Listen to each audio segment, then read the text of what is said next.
Hello दोस्तों, कैसे हो आप। मैं आशा करती हूँ कि आप सब अपने घर में सुरक्षित हो। पिछले कक्षा में हमने the living world adaptation and classification इस पार्ट की शुरुआत की थी, जिसमें हमने अडेप्टेशन इन एक्वाटिक प्लांट्स में अडेप्टेशन इन एक्वाटिक प्लांट्स और बाकी के प्लांट्स के बारे में पढ़ा था। आज हम अडेप्टेशन इन एनिमल्स पढ़ने वाले हैं। आप अगर अपने आसपास देखोगे तो आपको समझ में आएगा कि आपको बहुत से और अलग अलग प्रकार के प्राणी दिखाई देंगे। कुछ प्राणी होते हैं जो ज़मीन पर पाए जाते हैं, कुछ प्राणी होते हैं जो पानी में पाए जाते हैं, कुछ प्राणी आपको हवा में उड़ते हुए दिखाई देंगे, कुछ प्राणी जो ज़मीन पर पाए जाने वाले जो प्राणी होते हैं उनमें भी विविधता पाई जाती है। कुछ प्राणी मरुस्थलीय प्रदेश में पाए जाते हैं, कुछ प्राणी जंगलों में पाए जाते हैं, कुछ प्राणी बर्फीले प्रदेश में पाए जाते हैं। अलग अलग प्रकार के प्राणी आपको धरती पर दिखाई देंगे। हम पढ़ना शुरू कर देते हैं। हम यहाँ से पढ़ रहे हैं। What differences do you see between terrestrial and aquatic animals? Terrestrial का मतलब होता है जमीन पर पाए जाने वाले प्राणी, जिन्हें स्थलीय प्राणी भी कहा जाता है। और एक्वाटिक एनिमल्स का मतलब होता है पानी में पाए जाने वाले प्राणी। ज़मीन में पाए जाने वाले प्राणी और पानी में पाए जाने वाले प्राणी, इनमें आपको क्या फ़र्क दिखाई देता है। तो सबसे बड़ा पहला फ़र्क मैं बताऊंगी कि ज़मीन में जो प्राणी होते हैं वो 4 पैरों पे चलते हैं, अपने 2 पैरों पे या 4 पैरों पे चलते हैं। और जो पानी में पाए जाने वाले प्राणी होते हैं वो पानी में तैरते हैं। ये सबसे बड़ा महत्वपूर्ण आपको फ़र्क दिखाई देगा। इसके अलावा जो ज़मीन में पाए जाने वाले प्राणी होते हैं उनके शरीर में, उनके स्किन में, उनके सांस लेने के पद्धति में, उनके अन्न पचाने की पद्धति में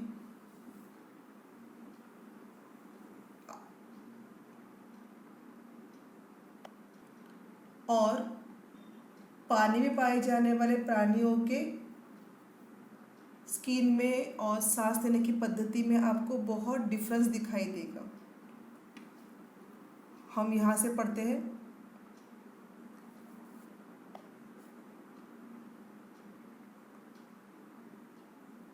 Their body,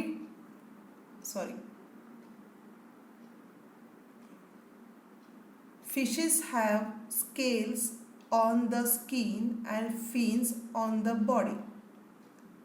जो फिश होती है वो पानी में पाई जाती है और पानी में तैरने के लिए फिश के शरीर पे, फिश की जो बॉडी होती है वो बॉडी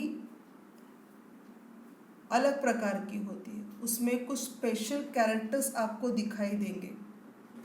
फिश की जो बॉडी होती है उस बॉडी पर, अगर आपने फ़िश देखी कभी, आप फ़िश खाते हो, घर में मम्मी फ़िश लेकर आती है, जब नेक्स्ट टाइम फ़िश लेकर आएगी तो फ़िश को ठीक से देखना। फ़िश की बॉडी पे आपको बहुत सारे स्केल्स दिखाई देंगे।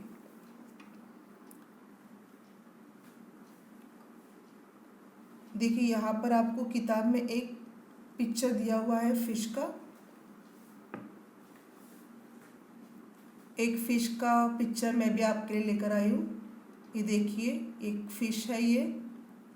आप फ़िश की बॉडी पर देख सकते हो बड़ी आसानी से कि यहाँ पर आपको स्केल्स दिखाई दे रहे हैं। देख रहे हो आप, ये छोटी छोटी यहाँ पर आपको स्केल्स दिखाई दे रहे हैं।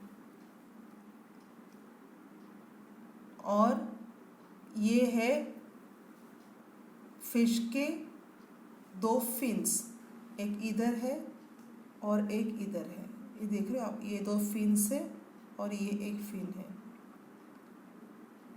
इनको फिन्स कहा जाता है। फिश की बॉडी पर ये स्केल्स होते हैं और ये फिन्स होते हैं, ये फिन्स हैं।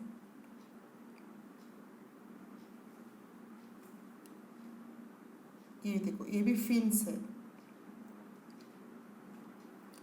ये जो फिन्स होते हैं और स्केल्स होते हैं, इनकी वजह से फिश पानी में आसानी से तैर सकती है। इसके अलावा फिश का जो ये बॉडी शेप है, जिसमें आप देख रहे हो कि फिश दोनों तरफ से छोटी और बीच में बहुत मोटी दिखाई दे रही है। इसका जो ये स्पिंडल लाइक, इसको बोलते हैं स्पिंडल लाइक, जो इसका स्पिंडल के जैसा जो इसका ये बॉडी शेप है, ये बॉडी शेप की वजह से फिश पानी में पानी के बहाव को काटते हुए आगे दूर तक निकल जाती है। देखो, आप अगर अपना हाथ, अपनी हथेली फैला कर आप एक काम करो, आप अपने घर में एक बकेट भर के पानी ले लो और अपने हाथ को फैलाकर पानी के अंदर ऊपर से दबाने की कोशिश करो। आपका हाथ पानी में जाने के लिए तकलीफ देगा, मतलब बहुत जल्दी हाथ पानी के अंदर नहीं जाएगा। पर अगर आपने अपने हाथों को छोटा किया और फिर अगर आपने अपने हाथ को अंदर डालने की कोशिश की तो बहुत आसानी से अंदर जाता है, क्योंकि अभी आपने अपने हाथ का आकार छोटा कर दिया है। इसी प्रकार से फिश का आकार इस प्रकार से स्पिंडल के जैसे होने के कारण फिश बड़े आसानी से पानी के अंदर घुस सकती है। इसके बाद फिश पे यहाँ पर आप देखोगे, हम जो नॉर्मल जो एनिमल्स होते हैं वो अपने नोज़ से और अपने लंग्स से ब्रीथ करते हैं, लेकिन फिश सिर्फ पानी के अंदर रहती है, पानी के बाहर कभी भी नहीं आती। अगर पानी के बाहर आ गई तो वो मर जाती है। फिश पानी के अंदर रहती है, इसलिए फिश को नोज़ नहीं होता, फिश को गिल्स होते हैं और फिश अपने गिल्स से ब्रीथ करती है। ये उसकी गिल्स है। उसके बाद फिश की जो आईलिड्स है, मतलब आँखें हैं, वो आप देखोगे कि ट्रांसपेरेंट आँखें हैं फिश को। फिश के आईलिड्स कैसे होते हैं? ट्रांसपेरेंट होते हैं। और फिश के बॉडी में एयर ब्लैडर्स पाए जाते हैं। एयर ब्लैडर्स की वजह से फिश का जो वज़न है वो पानी में हल्का पड़ जाता है और फिश पानी में आसानी से तैर सकती है, डूबती नहीं है।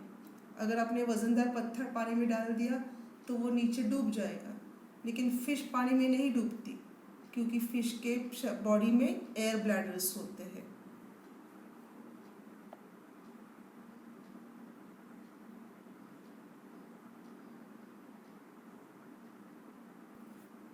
इसके अलावा पानी में और भी बहुत सारे एक्वाटिक एनिमल्स पाए जाते हैं। इनमें से दो एनिमल्स ऐसे हैं जैसे कि फ्रॉग और डक। ये थोड़े से अलग होते हैं। फ्रॉग, डक, क्रोकोडाइल, ये अलग प्राणी होते हैं। अब इनकी क्या विशेषता है, इनकी क्या स्पेशलिटी है? तो फ्रॉग, डक, क्रोकोडाइल जैसे जो एनिमल्स है, इनका जो स्किन होता है ये वैक्सी स्किन होता है, बहुत स्मूथ और स्लिपरी स्किन होता है, वैक्सी स्किन होता है। इनके जो पैर है, टोज है, जो पैरों के जो पंजे हैं वो पंजे वेब टोज होते हैं। देखो आप यहाँ पर आप देख सकते हो, वेब टोज दिखाई दिए हैं आपको। वेब टोज का मतलब है इनकी उंगलियों के बीच में पर्दे के जैसा भाग होता है, जिससे ये आसानी से पानी के अंदर पैर चलाकर तैर सकते हैं। इनकी जो हेड होता है, ये हेड ट्रायंगुलर शेप होता है। ट्रायंगुलर शेप मतलब ऐसा ट्रायंगल की तरह ट्रायंगुलर शेप का हेड होता है इनका। आपने फ्रॉग देखा है ना, फ्रॉग का जो सिर होता है वो ट्रायंगुलर शेप होता है। मैं आपको पिक्चर दिखाती हूँ फ्रॉग का। देखिए, एडेप्टेशन इन एनिमल्स।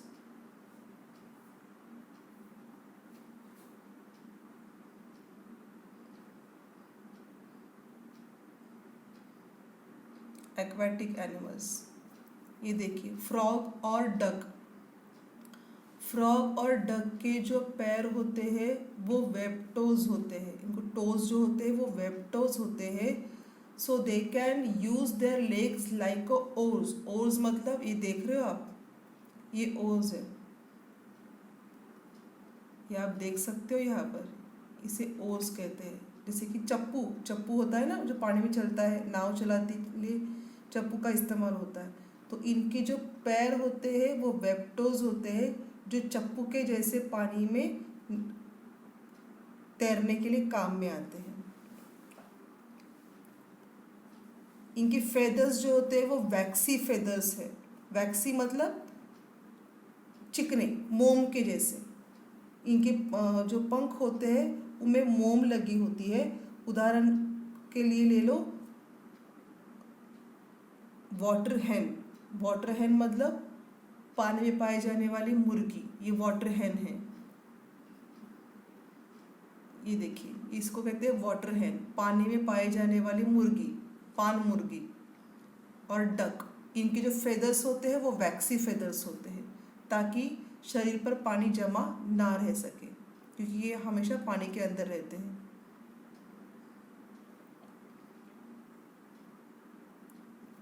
ये कैरेक्टरिस्टिक्स है एक्वाटिक एनिमल्स की। इनकी जो टोज होते हैं वेब टोज होते हैं, हमने पहले ही देखा। ये देखिए, ये होते हैं वेब टोज। आप देख सकते हो आसानी से कि दो उंगलियों के बीच में यहाँ आप देखोगे कि पर्दा लगा हुआ है, जिसके कारण ये जो इनके ये आराम से तैर सकते हैं। ये इनके पैरों का उपयोग, लेग्स का उपयोग ये ओर्स के जैसे कर सकते हैं, चप्पू के जैसे कर सकते हैं। सेकेंड आप देख सकते हो इसकी विशेषता, characteristics, slippery smooth skin. Slippery smooth skin, slippery और स्मूथ स्किन की वजह से देख सकते हो आप, फ्रॉग की जो स्किन है वो स्लीपरी और स्मूथ है, इसलिए ये तुरंत से आपके हाथ में नहीं आते, फिसल जाते हैं, और पानी भी इनके शरीर पर जमा नहीं रहता। इसके बाद आप देखोगे कि फ्रॉग का जो हेड है वो ट्रायंगुलर शेप का है, ट्रायंगल के जैसा है, त्रिकोण आकार, त्रिकोण आकार होते हैं। और फोर्थ जो इसका कैरेक्टरिस्टिक्स है वो है कि ये एक्वाटिक एनिमल्स अपने गिल्स से ब्रीथ कर सकते हैं। और फ्रॉग और डक जैसे जो एनिमल्स होते हैं वो पानी में हो तो अपने स्किन से ब्रीथ करते हैं, और पानी के बाहर हो तो नोज़ और लंग्स के सहायता से ब्रीथ करते हैं, क्योंकि ये दोनों भी एनिमल्स पानी के बाहर और पानी के अंदर दोनों तरफ रहते हैं। देखिए, जो फिश होती है वो सिर्फ पानी के अंदर रहती है, इसलिए फिश गिल से ब्रीथ करती है। पर फ्रॉग, डक, क्रोकोडाइल जैसे जो एनिमल्स होते हैं वो पानी के अंदर और पानी के बाहर दोनों तरफ रहते हैं, इसलिए ये पानी के अंदर हो तो स्किन से ब्रीथ करते हैं, और पानी के बाहर हो तो नोज़ और लंग्स से ब्रीथ करते हैं, इसलिए इनको एम्फीबियंस कहा जाता है। देखिए, पॉइंट्स यहाँ पे लिख कर दिए मैंने, अब पॉइंट्स देख सकते हो।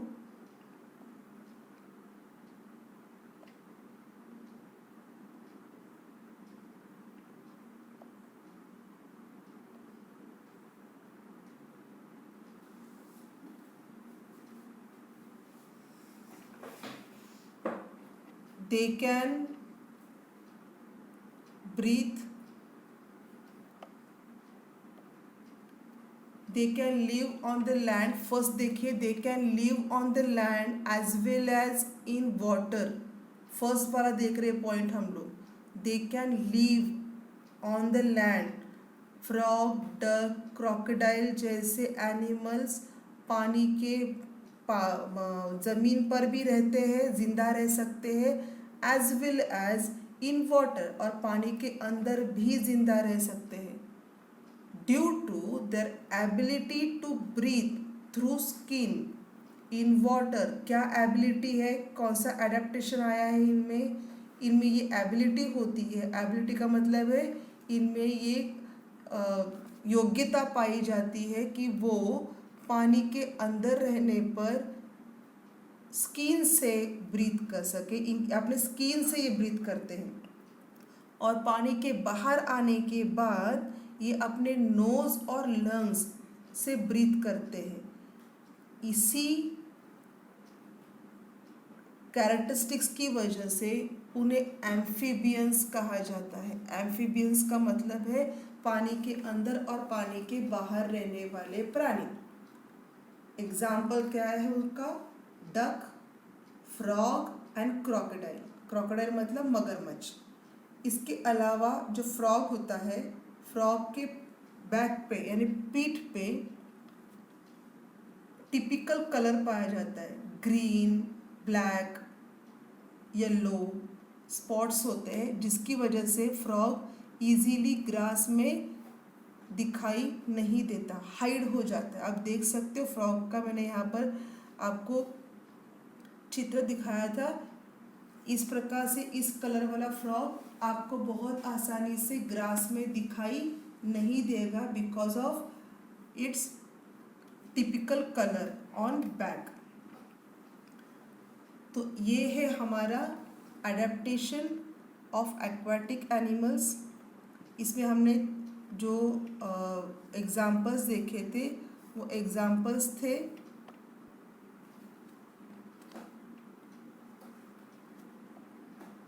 Fish, frog, duck, crocodile. Fish जो होते हैं वो लंग्स से वो गिल से ब्रीथ करते हैं। फ्रॉग, डक और क्रोकोडाइल एम्फीबियंस होते हैं, वो पानी में होते हैं तो स्किन से ब्रीथ करते हैं, और पानी के बाहर आते हैं तो लंग्स, नोज और लंग्स से ब्रीथ करते हैं। एक बार हम सारे हमारे स्लाइड्स देख लेते हैं। एनिमल्स एडेप्टेशंस, ये टाइप्स ऑफ एडेप्टेशन है एनिमल के, अलग अलग टाइप्स हैं, आगे हम देखने वाले हैं। फर्स्ट देखा हमने आज एक्वाटिक एनिमल्स। उनके जो टोज होते हैं वो कैसे होते हैं? वेब टोज होते हैं, और दे can use their toes like a ores. उनके फेदर्स वैक्सी होते हैं, जिससे कि उनके शरीर पर पानी जमा ना रह सके। ये उनकी कैरेक्टरिस्टिक्स है। वेब टोज पाए जाते हैं, स्किन स्मूथ और स्लिपरी होती है, हेड ट्रायंगुलर होता है, जिसकी वजह से वो बहुत इजीली वाटर में स्विम कर सकते हैं। और जो ये फ्रॉग और डक है वो एम्फीबियंस है, जिसकी वजह से एम्फीबियंस का मतलब क्या है? They can live on land as well as in water due to their ability to breathe through the skin in water and using nose and lungs on land.